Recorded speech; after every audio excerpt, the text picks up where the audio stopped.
please. May I have the first slide, please? Mr. Chairman, dear colleagues, next slide. Next slide, please.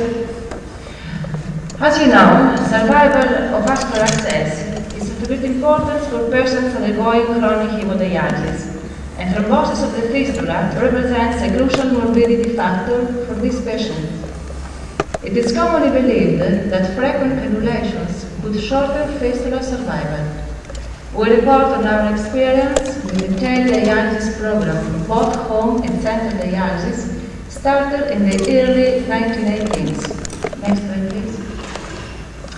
So the aim of the study is to evaluate the survival of vascular access in two groups of patients. Those in 3 times a week treatment, group 1, and compared with the patients in a daily dialysis program, group 2. Next slide, please. So, 222 vascular accesses performed in 124 persons were being evaluated. The type of vascular access considered in this study was always endogenous arteriovenous fistulas constructed in the arms. Next slide, please. Group 1, first group, includes a total of 101 persons in a traditional dialysis program, that is, bicarbonate hemodialysis 3 times per week, 4 hours per session, 2 needle stick method. There were 50 males with a mean age of 60.1 years and 51 females with an average age of 62. Next slide, please. While in the second group we had 23 persons on a daily dialysis program, that is, bicarbonate daily dialysis 6 times or sometimes 7 times a week, 2 hours per session, 2 needle stick method. 20 males with an average age of 40.8 and 3 females of 32.8 years of age at the start of treatment. It is noteworthy that all of these patients had previously been treated with a 3 times a week dialysis for a mean period of 12 and 10 days. Next slide, please. So, the results demonstrate in 3 weekly group of 198 fistulas, 93 were still open until November 96. 76 was closed, whereas there were 29 dropouts. Of the 24 fistulas in the second group, 15, that is 63%, remained open, while only 2 closed and 7 dropped out. The mean duration of vascular access in the above groups was similar, with 1,307 group 1 and 1,388 days in the second one. As you can note, not only mean survival is the same, but also median survival. Next slide, please. In the group 1, the 76 closed fistulas had a mean duration of 1,038 days. In the second group, only 2 fistulas closed over a period of 15 years. Since such a small number of closures was observed in the patients in daily dialysis, further evaluations were not possible.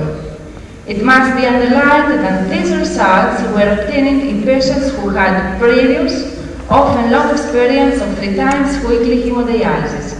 Furthermore, when persons dropped out of group 1, it was often due to death, while in group 2, dropouts were almost always due to kidney transplantation. Next slide, please. This slide provides detail of the fistula which remained open for the entire observation period. The mean duration of vascular access was almost identical in the 2 groups. Despite the great difference in numbers in the 2 groups, you can see the lifespan of the fistula is very similar in both. Next slide, please. So, we can conclude that our data suggests that there may be a difference between vascular access survival in daily dialysis and 3 weekly sessions. At present, it is not possible to derive a significant difference between two groups, mainly because of the very low number of vascular failures in daily dialysis. It is always nice to reach statistical significance with results, but in this study, I can honestly hope we don't. Thank you for your attention. Any question from the audience? This gentleman. Is it possible that the exposure to heparin on a daily basis is one reason why the fistula stays open? You're giving heparin every day, whereas 3 times a week you're giving heparin only 3 times a week. Is that the reason why the fistula is open? How much heparin do you use? How much? Heparin for daily dialysis you use for treatment. How many units of heparin do you inject? About 3,000. 10,000. 3,000 ml. And the patient on 3 times dialysis per week? About less than 5,000. 5,000. So we have.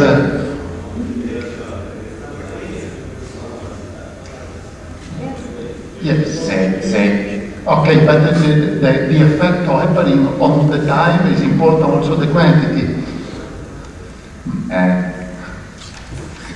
Next question. Mi permetto di porre in italiano e poi... Grazie.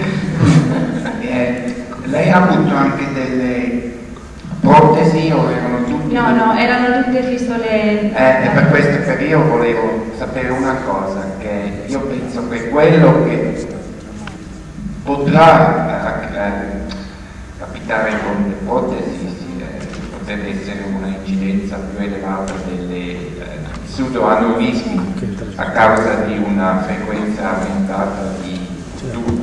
What I'm saying is that I asked first whether they also had grafts, vascular grafts, and they didn't. Those were all genuine fistulas. The question was aimed at the issue of whether increased frequency of puncture will lead to more pseudoaneurysm, but this could not be addressed. But I would also like to thank you for making this study, because there are very few studies on this issue.